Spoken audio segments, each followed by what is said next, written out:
Welcome back to the channel, guys. Today, 5 things I absolutely love about the 24 YZ450. Number 1, the engine. This has got to be probably the best 450 engine I've ever had. And just for reference, I've had a 19 450 Honda, a 21.5 factory edition KTM.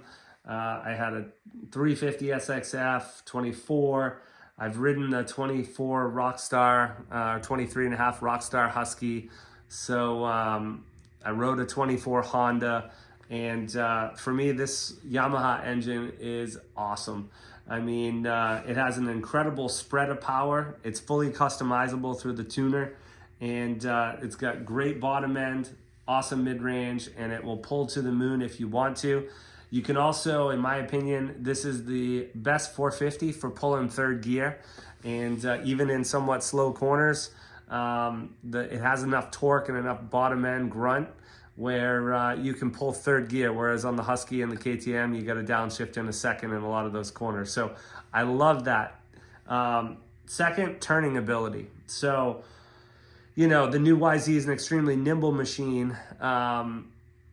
It's very, very easy to turn. And what I really like about it is, you know, it has a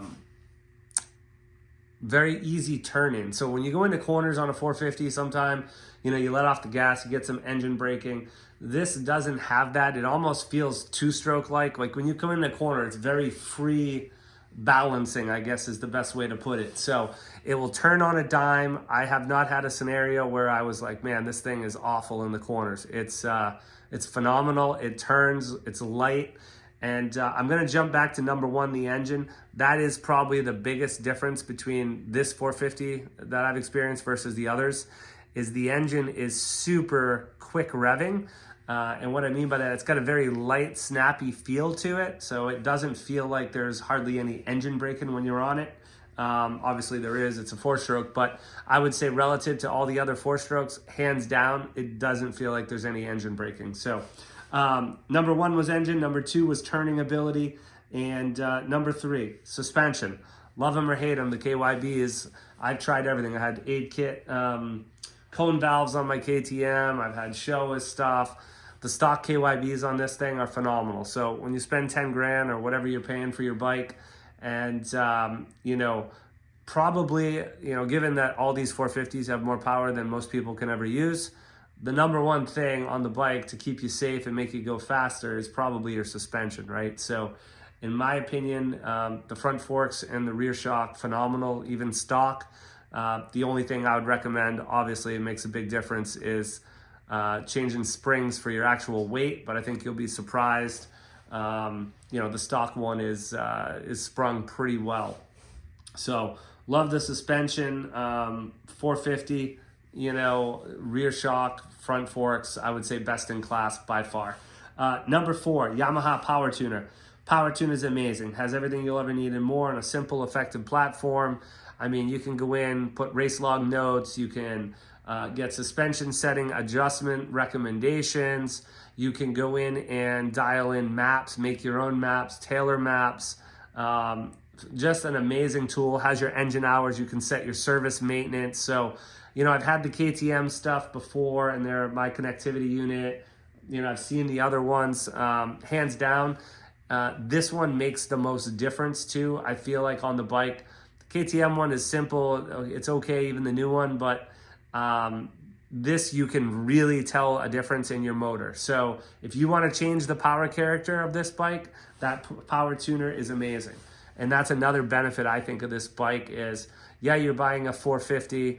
Yeah, they're too much power for all of us, most of us. And you can dial this thing back. You can have it hit lower off the bottom, hit harder off the bottom. So I really like that about the power tuner. And I'm not one that likes to fidget and play with stuff, but on this one, I found, you know, a couple maps I really liked, and then I even modified those, and it's phenomenal. Now I go to the track, I got 2 or 3 maps if I want them, and it's really good.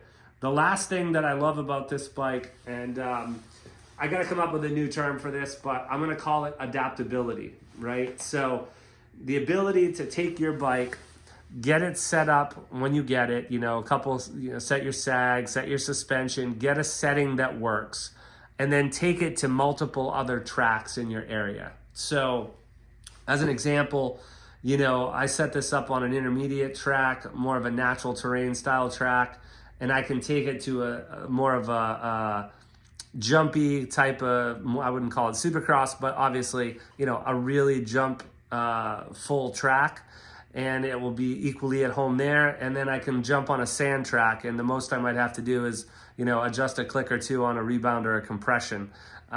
So I like that the bike, once you set it up, is very predictable. And coming off a Honda, it wasn't like that. Even my KTM, I would struggle with that, a little bit. I'd be chasing settings, and I don't like to mess with stuff. I like to focus on the riding, but your setup, especially nowadays, I feel is so important because all the bikes are so stiff anyway between the chassis.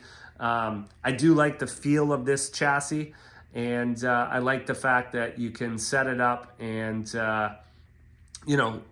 basically be in the ballpark wherever you go, within reason, right? So I can take it to 4 tracks within 3 hours of me, all different kinds of tracks, and that setting I got's gonna work there, and I like that because that allows me to ride more.